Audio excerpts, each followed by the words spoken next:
નમસ્કાર દર્શક મિત્રો, મુંબઈ સમાચારમાં આપનું સ્વાગત છે અને હું છું જીગર પંડ્યા. મિત્રો, ગુજરાતમાં એક અત્યારે હાલ મુદ્દો ચર્ચાઈ રહ્યો છે અને તે છે રખડતા શ્વાન મુદ્દે. અને રાજ્ય સરકારે સુપ્રીમ કોર્ટના નિર્દેશ બાદ એક એવો પરિપત્ર જાહેર કર્યો જેનાથી રાજ્યભરના તલાટી કમ મંત્રી જે છે તેમાં રોષ વ્યાપી ઉઠ્યો છે. શા કારણથી રોષ વ્યાપી ઉઠ્યો છે અને આ પરિપત્ર શું છે તેની ચર્ચા કરવા માટે ગુજરાત રાજ્ય તલાટી મહામંડળના મહામંત્રી રામભાઈ દેસાઈ મારી સાથે જોડાઈ ચૂકેલા છે. રામભાઈ, સ્વાગત છે આપનું. જી નમસ્કાર. રામભાઈ, આ પરિપત્ર જે જાહેર કરવામાં આવેલો છે અને તલાટી હવે ગામના રખડતા શ્વાન ભગાડશે અથવા તેને પકડવાનું પણ કામ કરશે. શું છે આખો મુદ્દો? જી સર, નમસ્કાર. સૌ પ્રથમ તો તમારો અને આપના ન્યૂઝ ચેનલનો ખૂબ ખૂબ આભાર કે અમારી આ પ્રશ્નને વાચા આપી છે આપે. હવે થોડા સમય અગાઉ પુરુષભાઈ નામદાર સુપ્રીમ કોર્ટ દ્વારા એક જજમેન્ટ આપવામાં આવ્યું કે અત્યારે હાલમાં મહાનગરપાલિકા વિસ્તાર હોય કે ગ્રામ્ય વિસ્તાર હોય એમાં રખડતા શ્વાનનો ખૂબ મોટો પ્રશ્ન છે. નામદાર સુપ્રીમ કોર્ટ દ્વારા સરકારશ્રીને આ બાબતે ટકોર કરવામાં આવી કે આ મુદ્દાને જેમ બને તાત્કાલિક આનો યોગ્ય ઉકેલ લાવવામાં આવે અને એના અનુસંધાને અમારા માનનીય વિકાસ કમિશનર સાહેબ શ્રી દ્વારા વિકાસ કમિશનર કચેરી દ્વારા એક પરિપત્ર કરવામાં આવ્યો. એમાં મહાનગરપાલિકા કે શહેરી વિસ્તાર હોય એ વિસ્તારમાં રખડતા કૂતરાઓનો યોગ્ય નિકાલ થાય અને પકડીને એની યોગ્ય વ્યવસ્થા કરવા માટે નોડલ અધિકારી તરીકે પશુપાલન વિભાગના નાયબ નિયામક શ્રીને મૂકવામાં આવ્યા છે. જ્યારે ગ્રામ્ય કક્ષાએ આ માટે તલાટી કમ મંત્રીને કામગીરી કરવાના આદેશ કરવામાં આવ્યા છે અને સદ્રવ પરિપત્ર કરવામાં આવ્યો છે.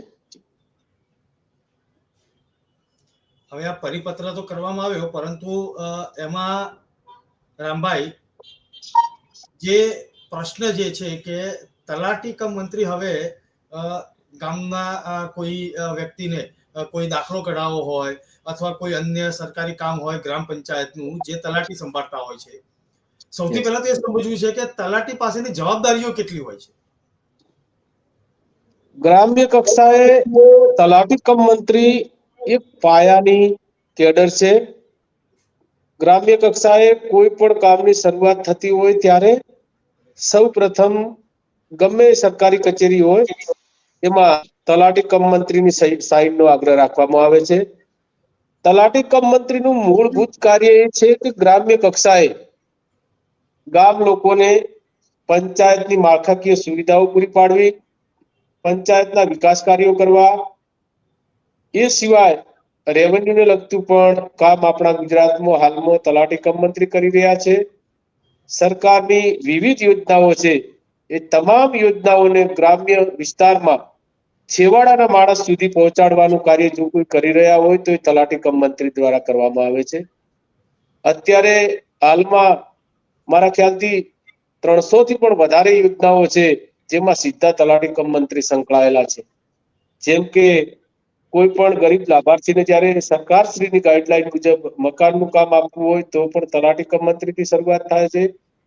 અને ઇવન બાળકના જન્મથી લઈ એના લગ્ન પ્રસંગ હોય કે છેલ્લે જ્યારે માણસનું મૃત્યુ થાય છે ત્યારે એ જન્મ, મરણ અને લગ્નના રજિસ્ટ્રાર તરીકેની કામગીરી પણ તલાટી કમ મંત્રી દ્વારા કરવામાં આવતી હોય છે. ગામમાં જે વિકાસના કામો થતા હોય છે સરકારની વિવિધ ગ્રાન્ટોમાંથી, એની પણ તમામ જવાબદારી તલાટી કમ મંત્રીની હોય છે. આ સિવાય જ્યારે ગ્રામ્ય વિસ્તારમાં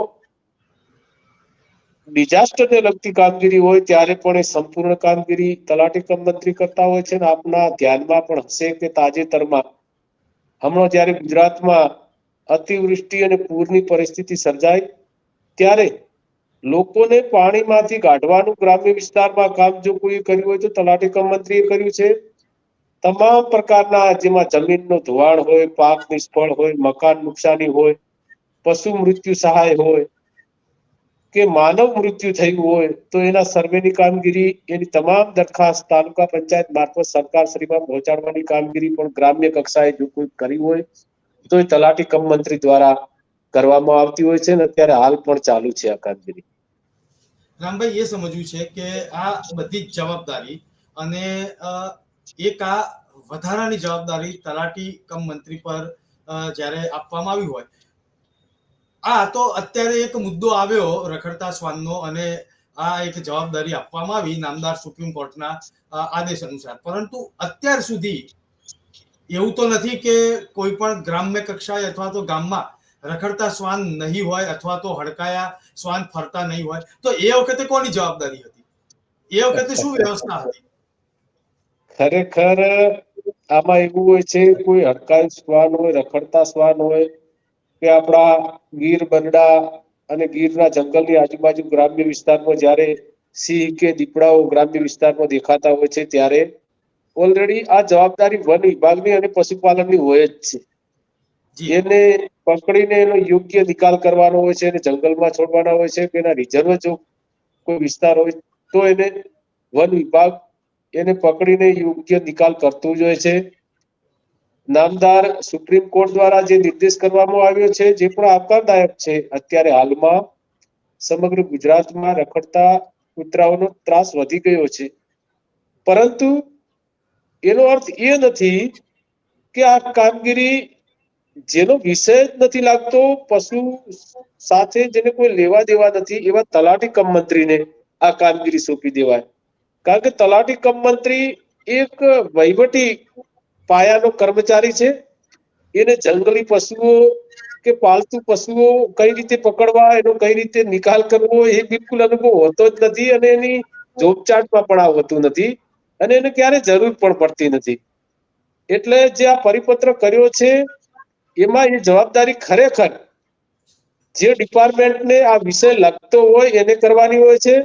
અને આમે તલાટી કમ મંત્રી તો લગભગ કોઈ ડિપાર્ટમેન્ટ એવો નહીં હોય જેની કામગીરી તલાટી કમ મંત્રીથી શરૂઆત ન થતી હોય. અને મારે ગૌરવ સાથે કહ્યું છે કે ગુજરાતના 18,000 ગામડાઓમાં આ તમામ પ્રકારની જે ગ્રામ્ય કક્ષાએ જે શરૂઆત થતી હોય છે, યોજનાકીય કામ હોય કે સરકારશ્રીના કોઈ જાહેર કાર્યક્રમો હોય, તમામ પ્રકારની કામગીરીમાં તલાટી કમ મંત્રી સંકળાયેલા હોય છે અને સુપેરે પાર પણ પાડતા હોય છે. પરંતુ આ કામગીરી એવી છે જેને તલાટી સાથે કોઈ લેવા દેવા નથી, તલાટીને એનું બિલકુલ નોલેજ પણ હોતું નથી. હું તમને કહું કે હડકાયું કૂતરું અત્યારે ફરતું હોય ગામમાં, તો તલાટી કમ મંત્રી હોય કે આપ હોય, બિલકુલ એને પકડવાનો અનુભવ આપણને છે જ નહીં. તો પછી આપણે એ કામગીરી કઈ રીતે કરી શકીએ? અને આ તો એક લોકોમાં પણ સોશિયલ મીડિયામાં આપ જોતા હશો તો હાસ્યપાત્ર બન્યું છે.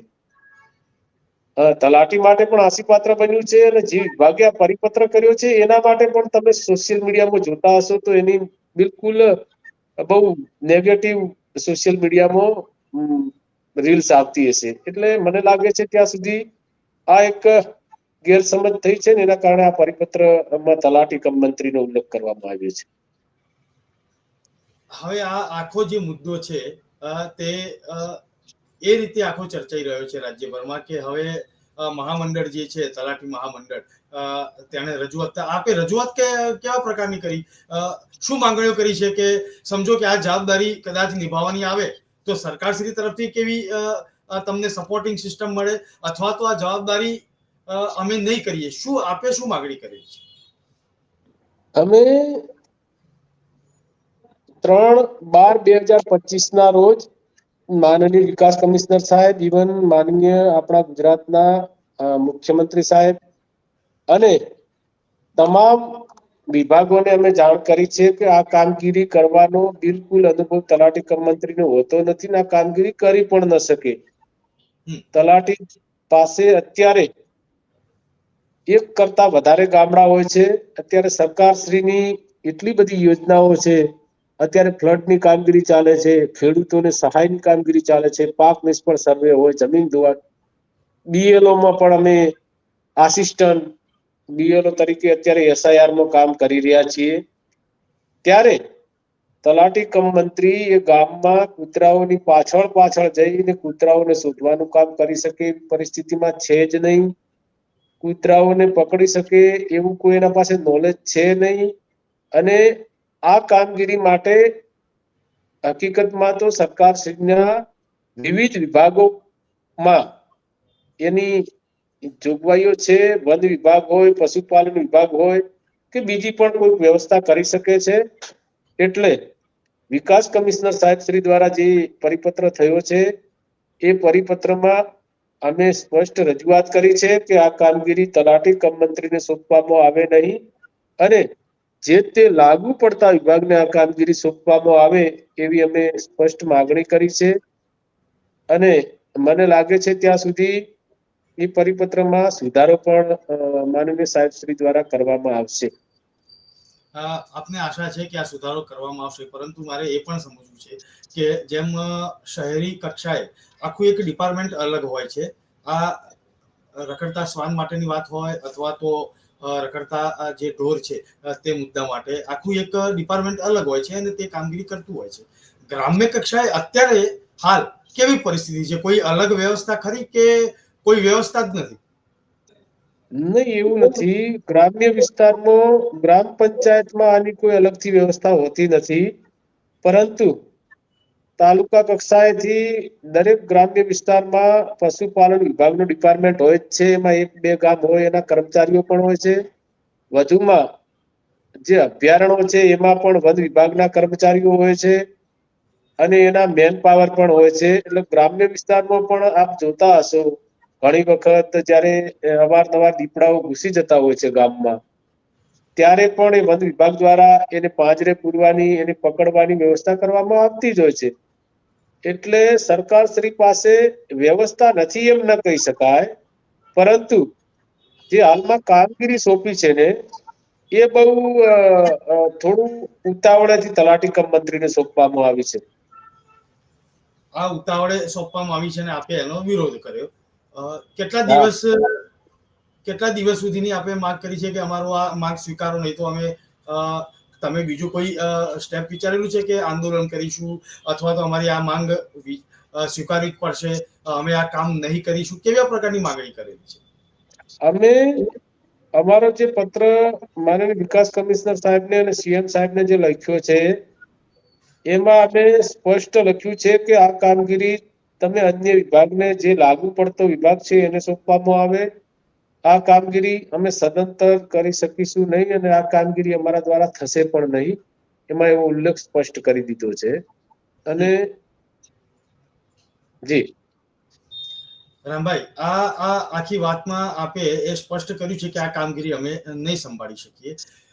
હવે વાત નીકળી જ છે અને એક તલાટી કમ મંત્રી સાથે હું વાત કરતો હું, આપે સરની પણ વાત કરી. એસઆઈઆર ની જવાબદારી પણ અત્યારે હાલ જે રાજ્ય કક્ષાએ ચાલી રહી છે, કોઈ એવા પ્રશ્નો આવ્યા છે કે જેનાથી થોડી ગૂંચવણ ઊભી થાય કે બે જગ્યાએ નામ હોય, એક જગ્યાએ નામ હોય? આ એસઆઈઆર ની વાત કરી લઈએ થોડી 2-4 મિનિટ, કારણ કે આ એક મુદ્દો કરંટ છે અત્યારે હાલ.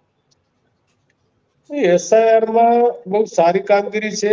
એમાં બીએલઓ તરીકે મોટા ભાગે શિક્ષકો કામગીરી કરી રહ્યા છે અને અમારે એમને મદદરૂપ થવાનું હોય છે. ગ્રામ્ય વિસ્તારમાં જે બીએલઓ તરીકે ફોર્મ ભરતા હોય છે, લોકોને સમજણ પૂરી પાડવાની હોય છે કે ભાઈ તમે એસઆઈઆર નું કામગીરી છે, તમારા જે ડીએલઓ શ્રી જે ડોક્યુમેન્ટ તમારી જોડે માગે એ તમે તાત્કાલિક પહોંચાડો.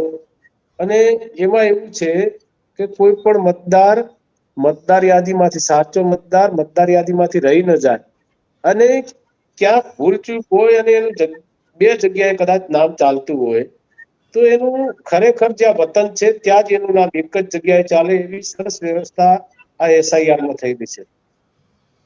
જી, રખડતા શ્વાન મુદ્દે ફરી આપણે એક પ્રશ્ન અને ગૂંચવાડો થયેલો છે તેના વિશે વાત કરીશું. તો રામભાઈ, આ આખી સમગ્ર પ્રક્રિયામાં આપનું એમ કહેવું છે કે કદાચ કોઈ આ જે પરિપત્ર થયો છે તેમાં કદાચ ડિપાર્ટમેન્ટ સુધારો પણ કરશે. એ ચર્ચા આપણે ચાલી રહી હતી કે રખડતા શ્વાન મુદ્દે ચલો પરિપત્ર સરકાર તરફથી આવ્યો, ડિપાર્ટમેન્ટ તરફથી આવ્યો, નામદાર સુપ્રીમ કોર્ટે પણ આ વાતે ધ્યાન પર લીધી.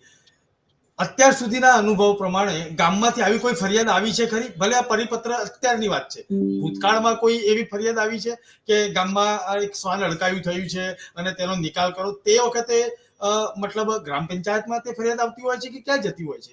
કોઈ ક્યાંક વ્યવસ્થા તો ગોઠવાઈ હશે ને? જી, જ્યારે ગ્રામ પંચાયત લેવલે કોઈ પણ મોટા ભાગે આવા પ્રશ્નો ઓછા આવતા હોય છે, પરંતુ જ્યારે કોઈ કૂતરું હડકાયું થતું હોય છે ત્યારે હડકાયા કૂતરાને એનો યોગ્ય નિકાલ કરવા માટે અથવા તો એને કંઈક એની વ્યવસ્થા કરવા માટે અવારનવાર પ્રશ્ન આવતા હોય છે. પરંતુ ગ્રામ્ય વિસ્તારમાં ત્યારે વન વિભાગ હોય કે પશુપાલન વિભાગ હોય એની યોગ્ય પકડવાની વ્યવસ્થા કરતા હોય છે. ઘણી વખત ગામડાના લોકો પણ એવા કુશળ લોકો હોય છે જેવા હડકાયા કૂતરાઓને પણ કંટ્રોલમાં કરી શકતા હોય છે ને એનો યોગ્ય નિકાલ કરતા હોય છે. પણ જ્યારે આપણા સુધી ફરિયાદ ગ્રામ પંચાયત લેવલે આવતી હોય છે, ગામ લોકોથી આ પ્રશ્ન નથી. મારી વાત આપ સુધી પહોંચતી હોય તો યસ, મારી વાત આપ સુધી પહોંચતી હોય તો એક છેલ્લો સવાલ છે. યસ, હડકાયું શ્વાન થયું અને ગામની અંદર ફરતું થયું, પરંતુ ગામમાં કદાચ આ પ્રકારના હડકાયા શ્વાન ન હોય પણ રખડતા શ્વાન હોય, તો તેમાં ખસીકરણની આખી પ્રક્રિયા તે કઈ રીતે થતી હોય છે અને કયું ડિપાર્ટમેન્ટ સંભાળતું હોય છે? હવે ખસીકરણની પ્રક્રિયા છે એ પશુપાલન વિભાગ સંભાળતું હોય છે. કારણ કે ખસીકરણની પશુઓમાં ખસીકરણની પ્રક્રિયા કેવી રીતે થાય છે એનું બિલકુલ અમને ઝીરો નોલેજ હોય છે. એટલે એમાં ડીપમાં તો હું ન જઈ શકું, પરંતુ આ કામગીરી પશુપાલન વિભાગ દ્વારા કરવામાં આવતી હોય છે. જી, હવે આ આખી વાત સમજ્યા પછી એટલું તો ચોક્કસ નક્કી થાય કે તલાટી કમ મંત્રીને જે વિષયનું જ્ઞાન નથી અથવા જે વિષય સંભાળી નથી શકતા તે વિષયની જવાબદારી આપવાનું જ્યારે નક્કી થયું હોય ત્યારે તલાટી કમ મંત્રીના મહામંડળે દર્શક મિત્રો આખો એક વિરોધ નોંધાવ્યો છે અને ગુજરાત રાજ્ય સરકારને પણ તેની એક વિરોધ નોંધાવીને આવેદન પત્ર પણ આપેલું છે. હવે જોવાનું એ રહેશે કે તેના પર નિર્ણય કેવો લેવાઈ શકે છે. રામભાઈ, આપ મારી સાથે જોડાયા મુંબઈ સમાચારમાં, તે બદલ હું આપનો આભાર માનું છું. ખૂબ ખૂબ